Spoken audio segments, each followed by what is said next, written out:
Hello everyone, welcome back to my YouTube channel. ಯಾರೆಲ್ಲ ನನ್ನ ಚಾನಲನ್ನು ಇನ್ನೂ ಸಬ್ಸ್ಕ್ರೈಬ್ ಮಾಡಿಲ್ಲ, ಪ್ಲೀಸ್ ಸಬ್ಸ್ಕ್ರೈಬ್ ಮಾಡಿ, ಹಾಗೆ ಲೈಕ್ ಮಾಡಿ. ನಿಮ್ಗೆ ಏನು ಅನಿಸುತ್ತೆ ಕಮೆಂಟ್ ಮಾಡಿ ತಿಳಿಸಿ.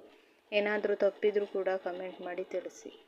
ಇವತ್ತು ನಮ್ಮ ಯಜಮಾನರು ಯಾವ ಕೆಲಸ ಮಾಡ್ತಾರೆ, ಎಷ್ಟು ಸಂಬಳ ಅಂತೆಲ್ಲ ಹೇಳ್ತೀನಿ. ಎಷ್ಟು ಸಂಬಳ ಅನ್ನೋಕ್ಕಿಂತ ಯಾವ ಕೆಲಸ ಅದ್ರ ಡೀಟೇಲ್ಸ್ ಹೇಳ್ತೇನೆ. ನಮ್ಮ ಯಜಮಾನರು ಸೆಂಟರಿಂಗ್ ಕೆಲಸ ಮಾಡ್ತಾರೆ ಆ್ಯಂಡ್ ಮಾಡಿಸ್ತಾರೆ. ಅಂದರೆ ಕೆಲಸದ ಆಳುಗಳನ್ನೆಲ್ಲ ಕರ್ಕೊಂಡೋಗಿ ಅವರಿಗೆಲ್ಲ ಕೆಲಸನೂ ಮಾಡಿಸ್ತಾರೆ ಮತ್ತು ಮಾಡ್ತಾರೆ ಕೂಡ.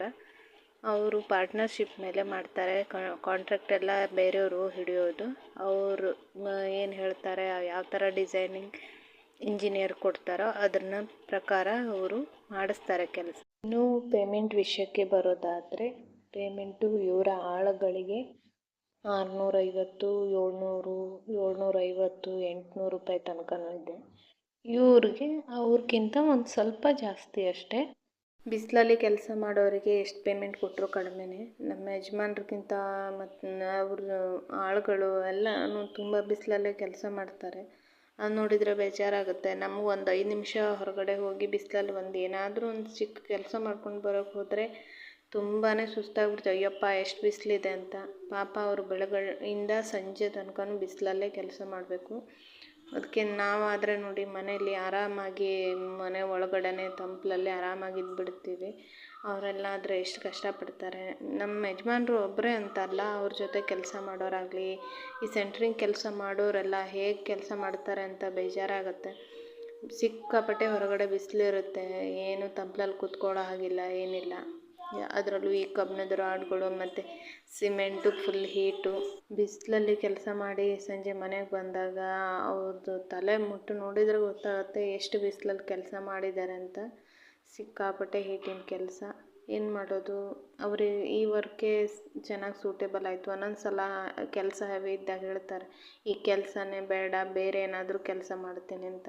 ಬಟ್ ಹೇಳ್ತಾರೆ, ಆದರೆ ಇಷ್ಟು ಪೇಮೆಂಟ್ ಅವ್ರಿಗೆ ಈಗ ಸಿಗ್ತಿರೋ ಪೇಮೆಂಟ್ಗೆ ಅಡ್ಜಸ್ಟ್ ಆಗುವಂಥ ಬೇರೆ ಯಾವುದೂ ಸುಲಭದ ಕೆಲಸ ಸಿಗೋಲ್ಲ.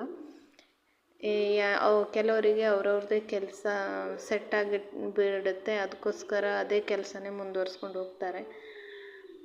ಇದೆಲ್ಲ ಅವರು ಕೆಲಸದಲ್ಲಿ ವಿಡಿಯೋ ಮಾಡ್ಕೊಂಡು ಬಂದಿದ್ದರು, ಅದನ್ನೇ ನಿಮ್ಗೆ ಹಾಕಿದ್ದೀನಿ. ನೆಕ್ಸ್ಟು ಮುಂದೆ ಅವ್ರದ್ದು ಏನು ಕೆಲಸ ಮಾಡ್ತಾರೆ ಅಲ್ಲಿ ಅದ್ರ ಬಗ್ಗೆ ಇಂಟ್ರೆಸ್ಟ್ ಇದ್ದವರು ನೋಡ್ಬೋದು. ಅವರು ಮುಂದೆ ವೀಡಿಯೋನೆಲ್ಲ ಮಾಡ್ಕೊಂಡು ಬರ್ತೆ ಅಂತ ಹೇಳಿದ್ದಾರೆ. ಅದನ್ನೆಲ್ಲ ಇಂಟ್ರೆಸ್ಟ್ ಇದ್ದವರು ನೋಡ್ಬೋದು. ನಮ್ಮ ಮನೆ ಕಟ್ಟುವಾಗ ಅದಕ್ಕೋಸ್ಕರ ಅಷ್ಟೇನು ನಮಗೆ ಹೆವಿ ಆಗಲಿಲ್ಲ. ಎಲ್ಲ ಕೆಲಸನೂ ನಮ್ಮ ಯಜಮಾನ್ರೇ ಮಾಡಿದರು. ಅಲ್ಲಿ ಸ್ಲ್ಯಾಪಿಂದ ಹಿಡಿದು ಎಲ್ಲ ಕೆಲಸನೂ ಅವರೇ ಮಾಡ್ಕೊಂಡಿದ್ರು. ಮತ್ತು ಅವ್ರದ್ದು ಆವಾಗ ಸಣ್ಣದಾಗಿ ಸ್ವಂತ ಒಬ್ಬರೇ ಮಾಡ್ತಿದ್ರು ಓನಾಗಿ. ಅಂದರೆ ಒಂದು 4-5 ಜನ ಆಳುಗಳನ್ನ ಇಟ್ಕೊಂಡು ಸಣ್ಣ ಪುಟ್ಟ ಸ್ಲ್ಯಾಪಿನ ಮನೆಗಳನ್ನ ಕಾಂಟ್ರಾಕ್ಟ್ ಹಿಡಿತಿದ್ರು. ಎಲ್ಲರಿಗೂ ಈ ವಿಡಿಯೋ ಇಷ್ಟವಾಗಿದೆ ಅಂತ ಅಂದ್ಕೊಳ್ತೇನೆ. ಪ್ಲೀಸ್ ಈ ವಿಡಿಯೋದ ಬಗ್ಗೆ ನಿಮ್ಗೇನು ಅನ್ನಿಸ್ತು ಅಂತ ಕಮೆಂಟ್ ಮಾಡಿ ತಿಳಿಸಿ. ಹಾಗೆ ನನ್ನ ಚಾನಲ್ಗೆ ಸಪೋರ್ಟ್ ಮಾಡಿ, ಪ್ಲೀಸ್ ಸಬ್ಸ್ಕ್ರೈಬ್ ಮಾಡಿ. ಕ್ಲಿಯರಾಗಿ ವಿಡಿಯೋ ಇಲ್ಲ, ಅಷ್ಟೊಂದು ಬೈಕೋಬೇಡಿ. ಎಲ್ಲರೂ ಸಪೋರ್ಟ್ ಮಾಡಿ. Thank you.